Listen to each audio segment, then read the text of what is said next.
할렐루야. 오늘 이렇게 주일을 맞이해서 예배에 나오신 여러분들을 다시 한번 환영하고 또 사랑하고 축복합니다. 우리 성도들과 서로 인사하시면서 다짐합시다. 말씀으로 은혜 받읍시다. 여러분, 하나님께서 저와 여러분에게 바라시는 일들이 뭘까요? 우리로 하여금 예수 믿고 신앙생활에 풍성한 열매를 기대하고 있단 말이죠.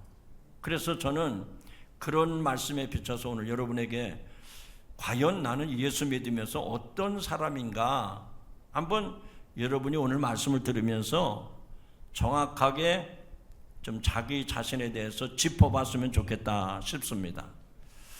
여러분, 우리가 예수 믿고 신앙생활하는데 크게 나누자면 두 종류의 사람이 있습니다. 두 종류의 사람. 한 사람은 교회 다니는 성도입니다. 성도. 여러분도 성도죠? 근데 이 성도는 어떤 특징이 있는 거 아니? 예수를 믿습니다. 그리고 주일날 예배를 드립니다. 그리고 성경 공부도 하고 성경 말씀도 읽고 그리고 열심히 교회에 봉사도 하고 그래요. 근데 그 이상 다른 것은 없어요. 그래서 이런 사람들은 그냥 일반적인 성도라고 부릅니다. 그런데 성도가 있는 반면에 또 다른 부류의 사람들이 있습니다. 그 사람들도 성도이긴 성도이지만 예수님을 구주로 믿는 것을 넘어서 예수님의 삶과 가르침을 자기의 삶에서 실천하는 거예요. 상황이 좋든 나쁘든 자기가 살아가는 삶의 환경에서 복음을 증거하고 주님의 선한 사업에 동참하고 남의 알든 모르든 섬기고 희생하고 봉사하는, 그래서 이런 사람들 가르쳐서 우리는 예수님의 제자라고 말을 합니다. 자, 두 종류의 사람이란 얘기죠. 하나는 일반 성도, 그런데 또 다른 부류의 사람들은 예수님의 제자, 이렇게 구분할 수 있습니다. 그러면 여기서 제가 농사짓는 법에 대해서 말씀을 드린 것처럼 열매를 맺는, 풍성한 열매를 맺게 하는 사람은 누굴까요? 성도가 아니라 예수님의 제자된 사람입니다. 성도는 그냥 살아있는 것 뿐이에요. 교회에 다니는 것 뿐입니다. 거기에는 열매가 없어요. 전도의 열매, 봉사의 열매, 섬김의 열매가 없어요. 그런데 예수님의 제자는요, 상황이 좋든 나쁘든 자기의 삶 속에서 예수님의 삶을 실제로 살아가는 사람입니다. 그런 사람들에게는 열매가 나타나는 거예요. 오늘 저는 우리 모두가 하나님 앞에서 내가 어떤 사람으로 살아가고 있는가, 그냥 교회 다니는 평범한 성도로 살아가는지, 아니면 우리가 신앙생활의 아름다운 열매를 많이 맺는 그런 그리스도의 제자로 살아가고 있는지를 점검해 보자 하는 얘기입니다. 저도 나무를 오랫동안 키우면서 열매 맺지 못하니까 결심을 했어요. 올 가을엔 내가 뽑아버리겠다. 그것처럼 하나님도 우리에게 그런 마음을 갖지 않으실까요? 좀 비유로 말씀을 드리면, 성도는 예수님이라고 하는 배에 타서 안전하게 목적지까지 가고 있는 그런 승객입니다. 예수님의 배에 탔어요. 그래서 예수님이 이제 배를 운항하시니까 그 배에 아무 문제 없이 잘 목적지에 갑니다. 그 목적지가 어디죠? 천국. 예수 믿는 성도는 주님과 함께 천국까지 가는 겁니다. 근데 제자는 어떤 사람입니까? 그 예수님과 함께 그 배에 탔지만 가만히 앉아서 강 건너 구경하듯이 그렇게 하는 사람이 아니고 예수님이 분부하신 대로 열심히 노를 젓습니다. 그리고 예수님의 말씀대로 돛을 올리고 노를 젓는 선원과 같은 사람들이죠. 배가 목적지에 잘 도달하고 다른 사람들도 잘 그 목적지에 갈 수 있도록 그렇게 선원같이 열심히 헌신하고 노력하는 사람들, 이런 사람들이 예수님의 제자라는 얘기입니다. 그러면 오늘 과연 우리가 예수님의 제자로 우리가 가야 할 십자가의 길이 어떤 것인가, 우리의 삶이 어떠해야 되는가 하는 것을 구체적으로 말씀을 드릴 때 여러분에게 큰 은혜가 되고 큰 도전이 되기를 주의 이름으로 축원합니다. 축원합니다. 첫 번째는 십자가를 향한 길, 십자가를 향한 길, 그 겸손한 첫걸음이 무엇일까? 여기 51절에 보면 그 내용이 나오고 있습니다. 같이 읽어보시죠. 시작. 예수께서 승천하실 귀하게 차감해 예루살렘을 향하여 올라가기로 굳게 결심하시고 라고 기록되어 있습니다. 이 구절은 예수님의 생애에 있어서 중대한 전환점을 알려줍니다. 갈릴리 사역을 마치시고 이제 예수님은 예루살렘, 즉 십자가의 길을 향해 나가시기로 굳게 결심하셨다는 것입니다. 이 굳게 결심이라고 하는 말씀 속에서 우리는 예수님의 분명한 의지를 엿볼 수가 있습니다. 굳게 결심했다. 무엇에 대해서 굳게 결심을 했을까? 세상적인 권세나 세상적인 영광을 추구하는 모습이 아닙니다. 오히려 예수님은 자신에게 주어진 사명, 즉 인류의 죄를 대속하시기 위해서 십자가의 길을 기꺼이 받아들이시는 겸손한 순종의 모습을 보여주신 겁니다.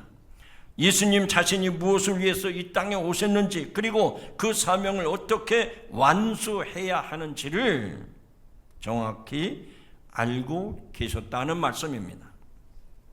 그래서 이제 예수님은 그 길로, 그 십자가의 길을 가기 위해서 예루살렘으로 가는 길에 사마리아라고 하는 동네, 그 마을을 지나게 됐습니다. 그런데 그곳에서 예상치 못한 거절을 당했습니다. 그게 53절에 나옵니다. 읽어보세요. 시작.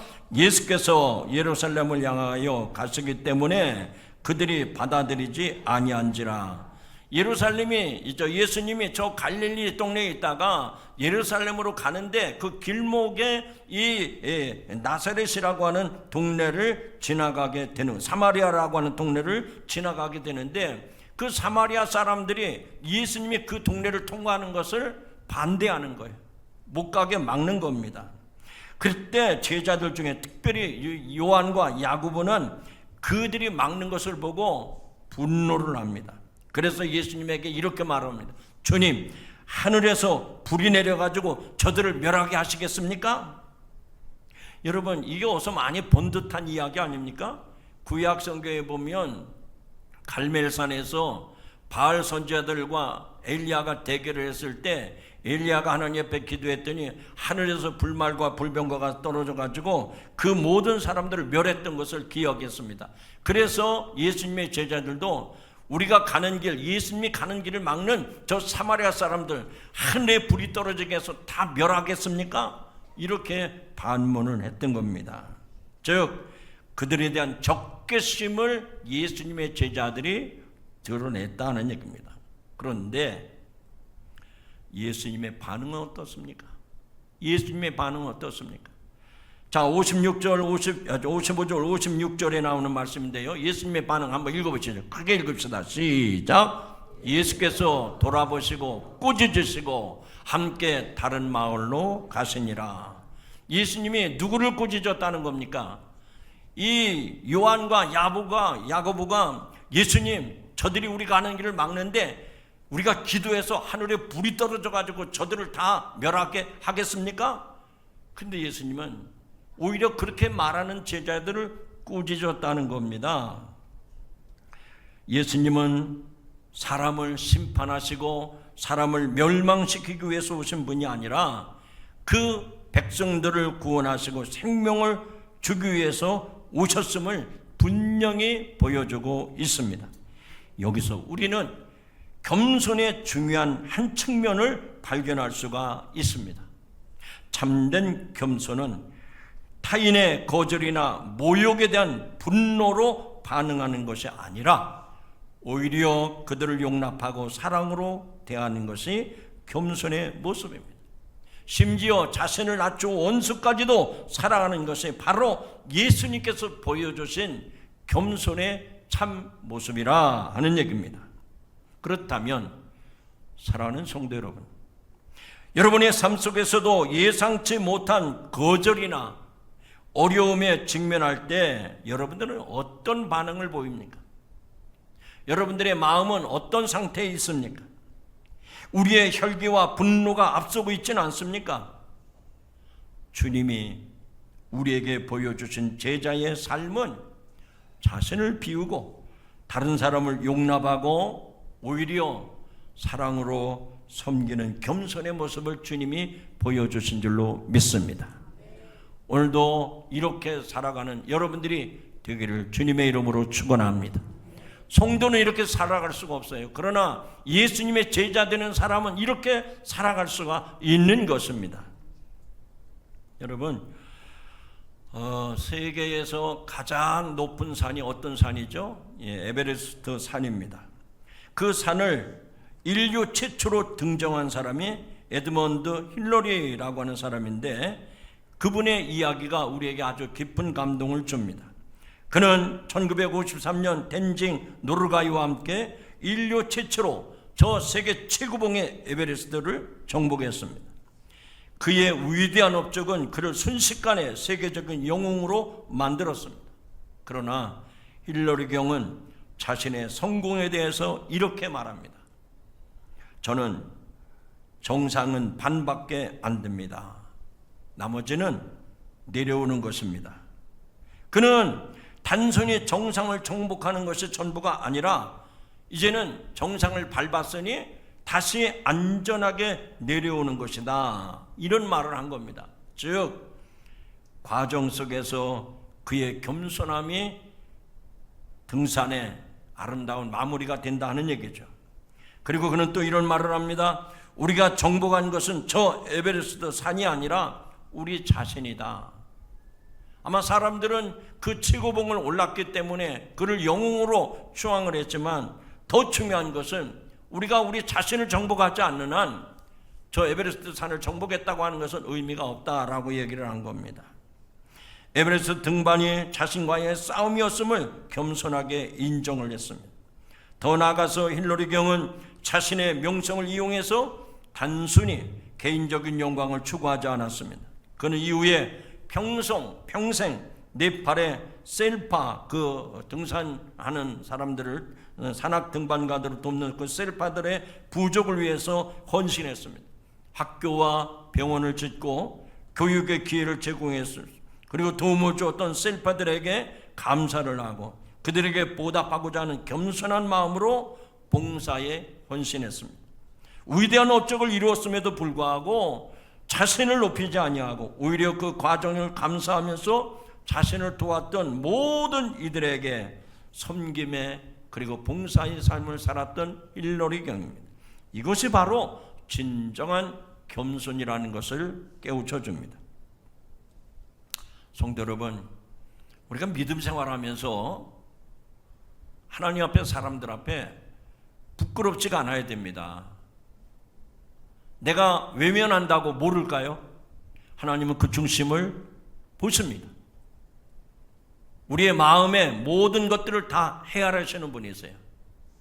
근데 우리가 신앙생활하면서도 교회 밖에서는 제가 모르겠어요. 근데 교회 안에서도 보면 너무 상투적인 말을 해서 죄송합니다. 얌체짓 하는 교인들이 있어요. 얌체짓 하는 사람. 이런 사람들은 세상에서도 인정을 못 받아요. 환영을 못 받아요. 오히려 그런 사람들이 교회 다니는 성도라고 하면 더 큰 욕을 먹습니다. 사랑하는 성도 여러분, 우리가 신앙생활은 성도라면, 우리가 하나님을 믿는 성도라면 뛰어나게 겸손을 이루지 못한다더라도 우리가 늘 하나님 앞에, 사람 앞에 부끄럽지 않은 정말 겸손을 실천하는 성도들이 되기를 주님의 이름으로 축원합니다. 우리는 때로 작은 성공에도 쉽게 교만해집니다. 그러나 힐러리 경의 예화처럼 진정한 겸손은 내가 이룬 모든 것이 하나님의 은혜인 줄을 알고 그 은혜를 다른 사람들과 나누며 섬기는 삶으로 이어질 때 그가 진짜 영웅이고 그가 진정한 크리스찬이라는 말입니다. 우리의 삶의 정상에 오르든 아니면 골짜기를 지나든 우리는 늘 겸손한 마음으로 하나님을 그리고 이웃을 섬겨야 할 것입니다. 이것이 십자가를 지시고 십자가를 지고 예수님을 따르는 예수님의 참된 제자들의 모습인 줄로 믿습니다. 두 번째로 이 십자가의 길 제자의 삶은 어떤 것일까요? 제자들의 조건은 어떤 것일까요? 십자가를 지는 겸손입니다. 사랑하는 성도 여러분, 여기 57절부터 보면 예수님을 따르겠다고 자원하는 세 사람의 이야기가 나옵니다. 그런데 그 첫 번째 사람이 예수님에게 뭐라고 얘기합니까? 한번 읽어보시죠. 첫 번째 사람 시작. 어디로 가시든지 따르리이다. 옆에 사람 쳐다보고, 우리도 그렇잖아요. 예수님, 내가 예수님을 믿겠습니다. 내가 예수님을 평생 따르겠습니다. 그런데 이 사람은 아마도 예수님의 능력이나 인기를 보고 어떤 열정을 가지고 예수님을 따르겠다고 결심했던 것 같아요. 그런데 이 사람에 대해서 예수님이 뭐라고 대답을 했습니까? 이 첫 번째 예수님에게 말했던 그 사람에 대해서 두 번째 예수님이 그 사람에게 한 대답이 있어요. 읽어보시죠. 시작. 여우도 굴이 있고 공중의 새도 거처가 있어되 인자는 머리 둘 곳이 없도다 라고 말씀을 하십니다. 여러분, 저는 예수님 따르겠습니다 그랬더니 그 사람에 대해서 예수님의 대답은 여우도 굴이 있고 공중의 새도 거처가 있는데 나는 머리 둘 곳이 없도다. 여러분, 이 말씀은 무슨 얘기일까요? 예수님을 따르는 길은 세상적인 안락이나 보상을 기대할 수 없는 그런 길임을 분명히 보여주는 겁니다. 네가 나를 따르겠다고? 나는 머리 둘 곳이 없다. 너가 생각하는 것처럼 나를 따르면 큰 부경화를 누릴 줄 아느냐?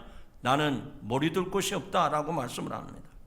예수님은 자신에게도 안락할 거처가 없음을 말씀하시면서 예수님의 제자가 된다고 하는 것은 세상적인 부와 명예를 포기하고 때로는 가장 낮은 자리에 고난을 감내해야 됨을 이 말씀을 통해서 말씀해 주신 겁니다.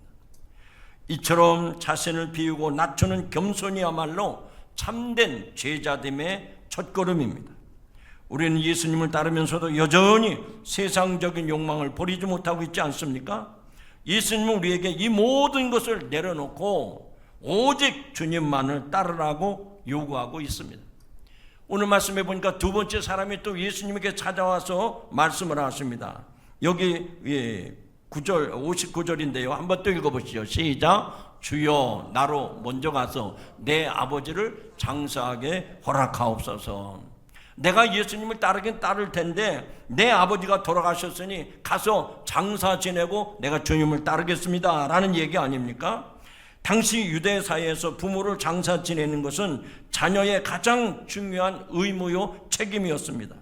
그런데 예수님은 그 사람에게 뭐라고 또 대답을 하셨습니까? 읽어보시죠. 60절입니다. 시작. 죽은 자들로 자기의 죽은 자들을 장사하게 하고 너는 가서 하나님의 나라를 전파하라 라고 말씀을 합니다. 여러분, 이 말씀은 결코 부모에 대해서 효를 하는 것을 무시하는 말씀이 아닙니다. 오히려 예수님은 하나님 나라를 전파하는 사명이 얼마나 중요하고 긴급한 것인지를 강조하고 계신 것입니다. 이것은 세상의 의무나 간섭보다 하나님의 뜻을 우선시하는 겸손한 순종이 있을 때 가능하다는 말씀입니다. 성도 여러분, 우리의 삶 속에서 하나님의 부르심보다 더 중요하게 여기는 것들이 있지 않습니까? 내가 예수를 믿긴 믿는데 그거는 다음에, 하나님 섬기는 거는 다음에 하고 내가 그래도 이 세상에서 살아가야 되는데 이게 우선이지, 그렇게 해서 하나님의 부르심은 자선으로 밀어놓고 세상의 일들을 우선시할 때가 얼마나 많습니까?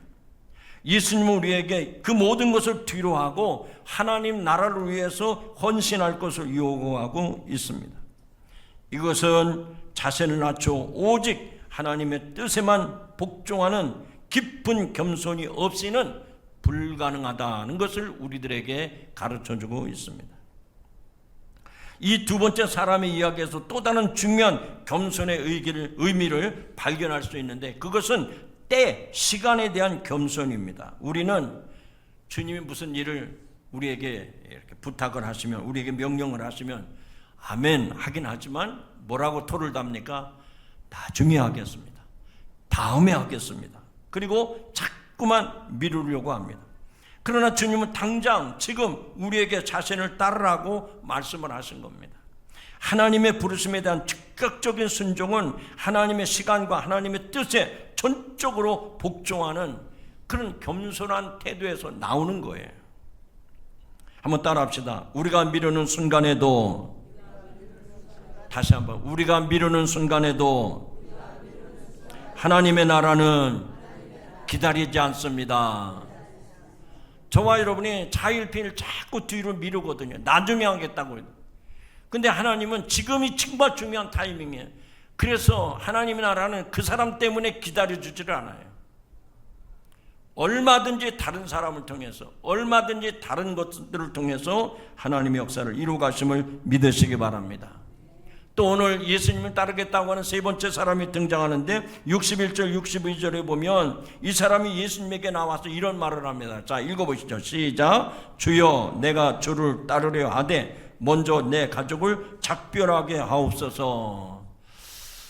여러분, 여기서 내 가족과 함께 작별한다는 말이요, 이게 그냥 제가 예수 믿기로 결심했으니 저한테 기대하지 마세요, 그렇게 간단한 인상 아닙니다. 여러분, 혈연을 끊는다는 얘기죠. 이제 내가 주의 사람으로 헌신하겠습니다. 그래서 그 가족과 작별하는 것이 그냥 머리만 꾹꾹 숙이고 인사하고 돌아서는 게 그런 정도가 아닙니다. 여기는 참 어려운 고뇌의 시간이 있다는 얘기죠. 그래서 이 사람이 주님, 제가 주님을 따르긴 따르겠습니다. 그러나 내가 가서 가족들을 설득하고 가족들에게 이해를 시키고 그런 다음에 돌아와서 주님을 따르겠습니다 라고 말을 합니다. 여러분, 들어보니 어떻습니까? 여러분이 생각을 해도 너무나도 설득력 있고 합리적이고 정상적인 것처럼 보입니다. 그러나 예수님은 이 사람에게 매우 단호하게 명령을 하십니다. 자, 62절입니다. 읽어보세요. 크게 시작. 손에 쟁기를 잡고 뒤를 돌아보는 자는 하나님 나라에 합당하지 아니하리라 하시니라. 여러분, 이 비유의 말씀을 이 사람에게 했어요. 주님, 제가 주님을 따르긴 따르는데 가족과 작별한 다음에 따르겠습니다. 그랬더니 예수님이 그 자리에서 쟁기를 잡고 뒤를 돌아보는 자는 하나님 나라에 합당치 아니하니라. 따라합시다. 뒤를 돌아보는 자는 합당치 않다. 옆에 사람하고 이야기하시죠. 뒤를 돌아보는 사람은 합당치 않답니다.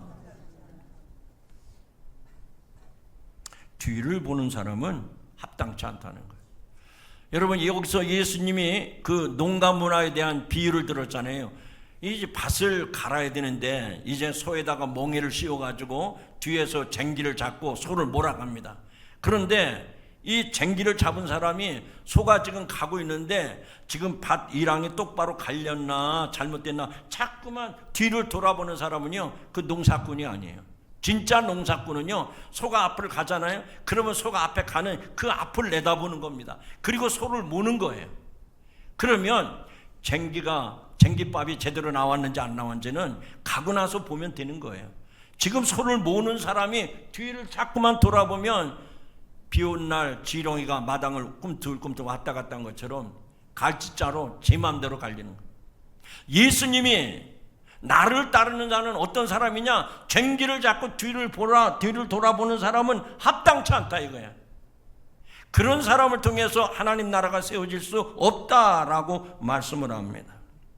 여러분, 저와 여러분도 예수 믿고 신앙생활 하지만 예수님께서 우리를 부르셨고 우리에게 은혜를 베푸셨고 우리에게 귀한 사명을 주셨는데 잠깐만요 차차 하겠습니다, 나중에 하면 안 될까요? 그렇게 미룬 적이 얼마나 많습니까?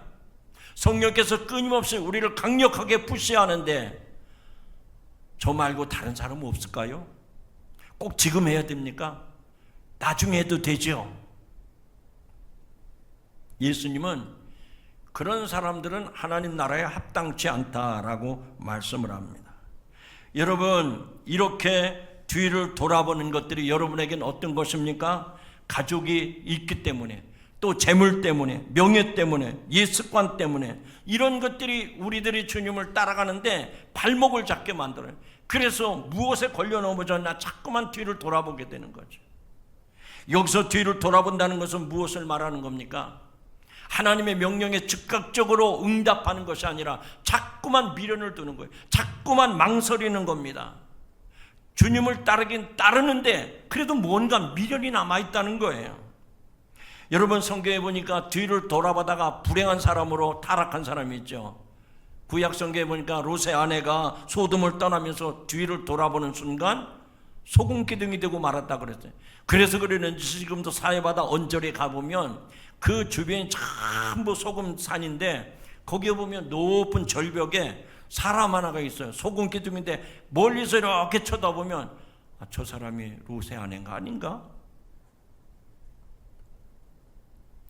사랑하는 성도 여러분, 저와 여러분은 과연 손에 쟁기를 잡고 앞만 보고 나가고 있습니까? 아니면 여전히 뒤를 돌아보며 과거의 삶에 아니면 세상적인 정욕과 유혹에 눈길을 주고 있지는 않습니까? 오늘 이 말씀이 저와 여러분에게 큰 도전이 됨을 믿으시기 바랍니다. 하나님 1년만 기다려 주세요. 그래도 열매가 없으면 비워버려도 상관없습니다. 그렇게 우리에게는 유한적인 정해진 시간을 살아가고 있는 사람들 아닙니까? 그래서 주님의 전적인 헌신과 순종을 요구하시는데 우리는 자꾸만 뒤를 돌아보는 거예요. 세상의 미련 때문에. 오늘 이 말씀을 들으시고 주님의 말씀 앞에 제자로서 그 부르심에 합당한 성도 여러분들이 되기를 주님의 이름으로 축원합니다. 세 번째, 십자가에서 완성되는 제자의 삶은 무엇일까요? 그렇습니다. 다른 게 아니에요. 부귀영화, 명예권세, 승리, 이게 아닙니다. 십자가에서 완성되는 제자의 삶은 겸손이라는 거예요. 하나님께서 주신 오늘 본문의 말씀을 통해서 겸손의 의미를 깊이 묵상해 봤습니다. 예수님께서는 십자가를 향해 나가서는 그 길 위에서 우리에게 참된 겸손이 무엇인지를 보여주셨습니다. 그것은 세상적인 안락과 욕망을 포기하고 하나님의 뜻에 온전히 순종하며 이 세상 유혹에 흔들림 없이 오직 주님을 바라보는 삶인 줄로 믿습니다.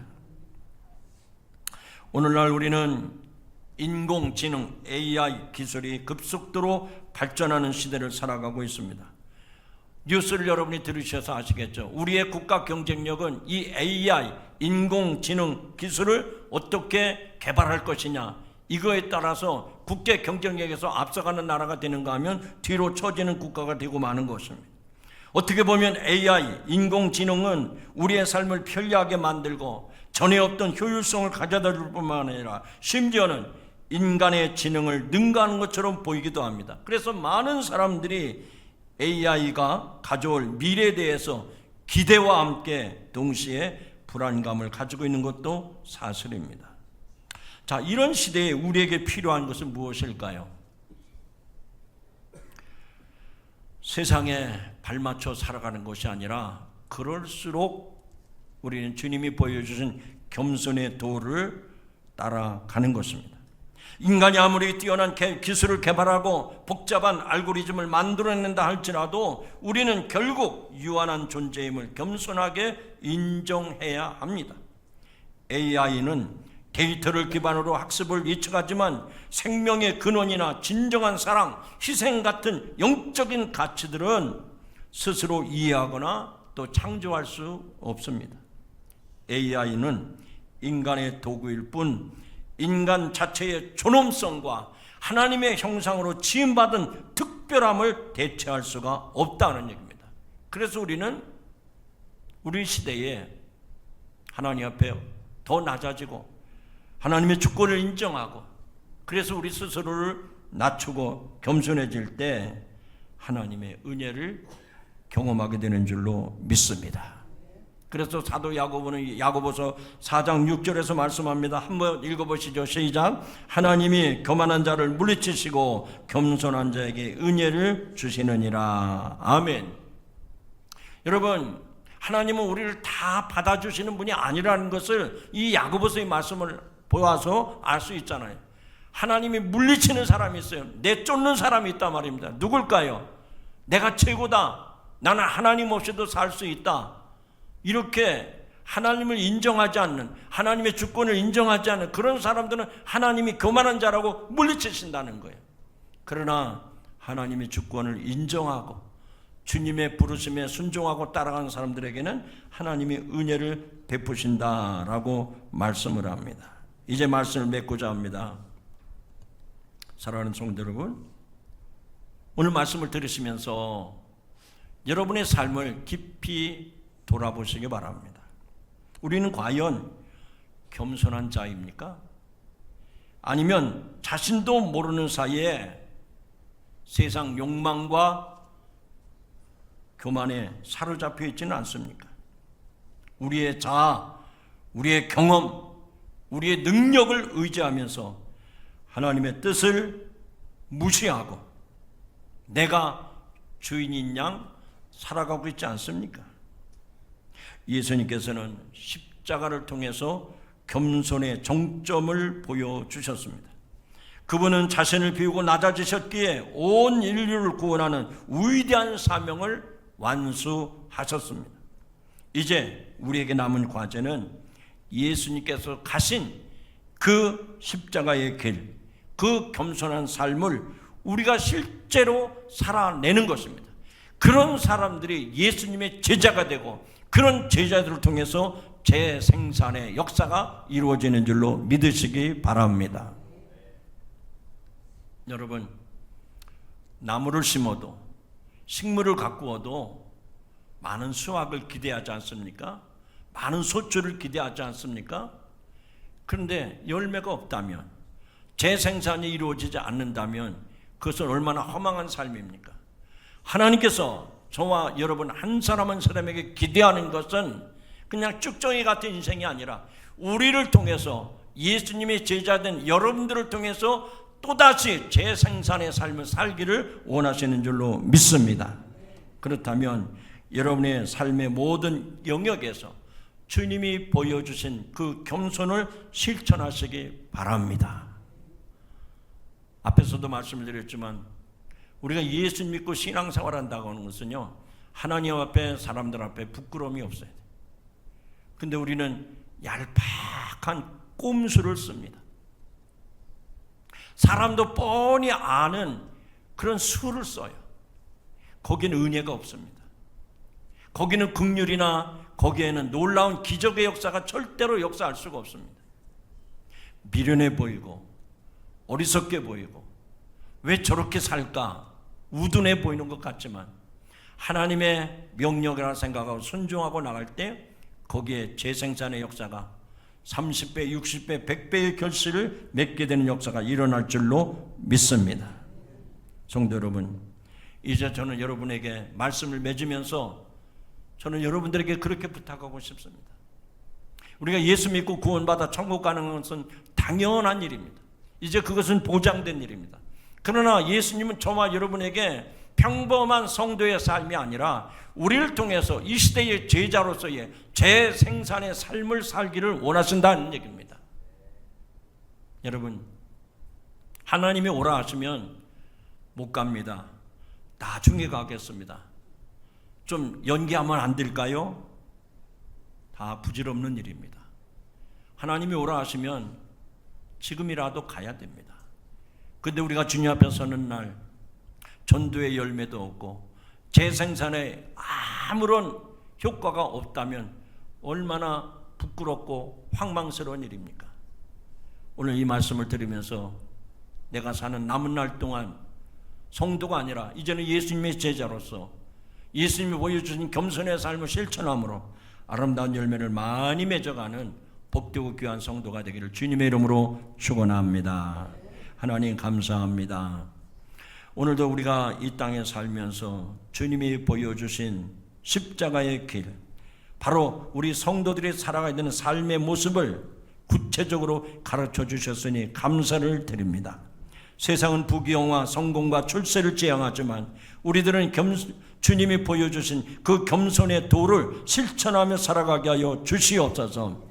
겸손으로 씨앗을 심었을 때 30배, 60배, 100배의 결실을 맺게 될 줄로 믿습니다.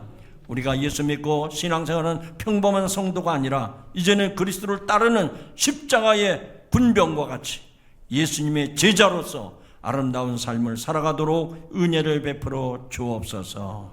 예수님의 이름으로 기도하옵나이다. 아멘.